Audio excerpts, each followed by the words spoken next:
Aisyah binti Abu Bakar adalah sosok yang dikenal dengan kecerdasannya. Istri Rasulullah ini bahkan meriwayatkan hadits sebanyak 210 yang diingatkan dengan baik dari Rasulullah sebagaimana diulas oleh Imam Al-Zahabi. Ia berkata, Aisyah ialah wanita yang paling faqih. Aku tidak jumpa dalam kalangan umat Muhammad, bahkan dalam kalangan wanita. Secara umum orang berpengetahuan seperti beliau. Tanda-tanda kecerdasan. Aisyah ini ternyata memang sudah terlihat sejak masa kanak-kanaknya. Hal itu terlihat dari perilaku hingga caranya bertutur kata. Sulaiman An-Nadawi dalam buku Aisyah mengatakan, karakter anak-anak pada umumnya sama, yakni tidak memiliki perhatian pada segala sesuatu di luar dunia mereka, kecuali setelah menginjak usia 7 atau 8 tahun. Namun, hal ini berbeda dengan Aisyah. Aisyah kecil justru memiliki ingatan luar biasa terkait segala peristiwa yang dialaminya semasa kanak-kanak. Sejak kecil, Aisyah juga disebut mampu memahami hadits-hadits Rasulullah yang dinilai mudah baginya, lalu diriwayatkan olehnya. Bahkan ia juga mampu menyimpulkan hukum dan cabang fikih dari hadits tersebut. Diamu Aisyah juga mampu menjelaskan hikmah-hikmah dan maslahat dari peristiwa-peristiwa yang dialaminya saat kecil. Bahkan saat bermain, jika mendengar ayat Allah dibacakan, dia bisa mengingatnya, tulis Sulaiman An-Nadawi. Keterangan ini dapat dibuktikan dari salah satu riwayat, hadits yang menyebutkan bahwa ada satu firman Allah Subhanahu wa Ta'ala yang turun saat Aisyah masih kecil. Berikut bunyi haditsnya, Aisyah berkata, ada satu ayat yang turun kepada Nabi Muhammad di Makkah, ketika aku masih kecil dan sedang bermain-main, yaitu ayat, bahkan hari kiamat itulah hari yang dijanjikan kepada mereka. Hari kiamat itu lebih dahsyat dan lebih pahit. Quran Surah Al-Qamar ayat 46. Saat Rasulullah hijrah, Aisyah bahkan belum menginjak usia 8 tahun. Namun pada masa itu, Aisyah sudah mampu dan paham dalam menjaga rahasia-rahasia peristiwa hijrah Rasulullah dan seluk-beluknya. Sulaiman An-Nadawi bahkan menyebut, tidak ada satu pun sahabat Nabi yang dapat menandingi Aisyah dalam hal mengingat peristiwa bersejarah. Ini secara rinci seperti yang diingat olehnya. Meski demikian, tidak lantas Aisyah kecil melewatkan momen masa kanak-kanaknya, seperti anak pada umumnya. Justru Aisyah masih suka bermain dengan anak-anak tetangganya dengan senantiasa menjaga adab dan etika ajaran Rasulullah. Ada salah satu cerita saat Aisyah tengah bermain bersama teman-teman perempuannya. Lalu Rasulullah tiba-tiba menghampiri mereka. Netra Rasulullah menangkap ada kuda-kudaan yang memiliki 2 sayap di tengah kumpulan anak-anak tersebut. Setelahnya Rasulullah pun bertanya pada Aisyah, apa ini Aisyah? Aisyah menjawab, ini adalah kuda. Rasulullah kembali bertanya, apakah kuda memiliki 2 sayap? Spontan Aisyah menjawab, tidakkah kuda Sulaiman memiliki sayap? Rasulullah pun tertawa mendengar respons Aisyah. Jawabannya menunjukkan kecerdasan Aisyah yang memiliki wawasan luas, serta pengetahuan agama yang cukup meski masih menginjak usia belia. Dalam sebuah riwayat, Sayyidah Aisyah pernah mengungkapkan bahwa alasan Nabi Muhammad menikahinya adalah karena mimpi. Jadi suatu ketika, Nabi Muhammad bermimpi didatangi Jibril yang membawa secarik kain sutra dengan gambar Sayyidah Aisyah. Jibril mengatakan bahwa wanita dalam gambar itu adalah istrinya. Mimpi Nabi ini berulang hingga 3 kali. Jika mimpi ini dari Allah, tentu dia akan mengabulkannya. Kata Rasulullah merespons ucapan malaikat itu. Dan benar saja, akhirnya Allah mengabulkannya. Walaupun begitu, sebenarnya Sayyidah Aisyah pernah dijodohkan dengan Jubair. Beberapa saat setelah Sayyidah Khadijah wafat, Nabi Muhammad disarankan untuk menikah kembali.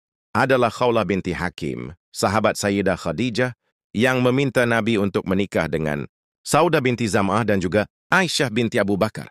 Singkat cerita, Nabi kemudian mengutus Khawlah untuk melamar Aisyah setelah beliau mempersunting Saudah. Namun Abu Bakar tidak langsung menerima lamaran Nabi. Ia meminta Khawlah untuk menunggu karena sebelumnya Mut'im bin Adi pernah meminta Aisyah untuk anak laki-lakinya Jubair. Abu Bakar tidak ingin ingkar janji. Karenanya, dia mendatangi Mut'im dan menanyakan kembali perihal anaknya. Ternyata Mut'im tidak jadi mengawinkan anaknya dengan Aisyah. Dia khawatir anaknya akan masuk Islam manakala menikah dengan anak Abu Bakar tersebut. Riwayat lain, Abu Bakar tidak lagi menghendaki anaknya dinikahi Jubair setelah mengetahui keburukan keluarga Mut'im. Setelah itu, Abu Bakar menerima lamaran Nabi. Diriwayatkan bahwa Nabi Muhammad sering memanggil Aisyah dengan panggilan kesayangan, Ya Humairah, yang berarti wahai si pipi merah, atau wahai yang berpipi kemerahan. Penggunaan nama ini oleh Nabi Muhammad untuk Aisyah menunjukkan kasih sayang dan kelembutan beliau terhadap istrinya. Dari beberapa hadits yang diriwayatkannya, Sayyidah Aisyah mengaku hidup bersama Nabi Muhammad selama 9 tahun. Nabi menikahinya ketika usia Aisyah 9 tahun dan Nabi wafat ketika usia Aisyah 18 tahun. Pernah beberapa kali Sayyidah Aisyah dan Nabi Muhammad melakukan lomba lari. Biasanya lomba lari dilaksanakan ketika dalam perjalanan. Pada satu kesempatan, Nabi Muhammad yang menang. Di kesempatan lain, Sayyidah Aisyah yang menang. Al-Humaid, Abu Syaibah, Abu Daud, dan An-Nasai meriwayatkan satu hadits dari Aisyah bahwa suatu ketika, Nabi Muhammad mengajak istrinya itu balapan lari. Maka keduanya berlomba dan Sayyidah Aisyah berhasil mengalahkan Nabi. Ketika aku, Aisyah, gemuk, Rasulullah berlomba denganku dan berhasil mengalahkanku. Kemudian beliau bersabda, "Hai Humairah, ini pembalasan kekalahan yang dulu." Sayyidah Aisyah menjadi sebab turunnya ayat tentang tayamum. Pada suatu hari Nabi Muhammad, Aisyah, dan para sahabat melakukan satu perjalanan. Pada saat sampai di Al-Baidah atau Daztu Al-Jaishi, riwayat lain di Al-Abwa, kalung Aisyah terjatuh. Mengetahui hal itu, Nabi Muhammad berhenti untuk mencarinya. Karena pada saat itu rombongan tidak memiliki air dan di tempat itu tidak ada mata air, maka para sahabat mengadu kepada Abu Bakar perihal sikap Aisyah yang sampai membuat Nabi berhenti.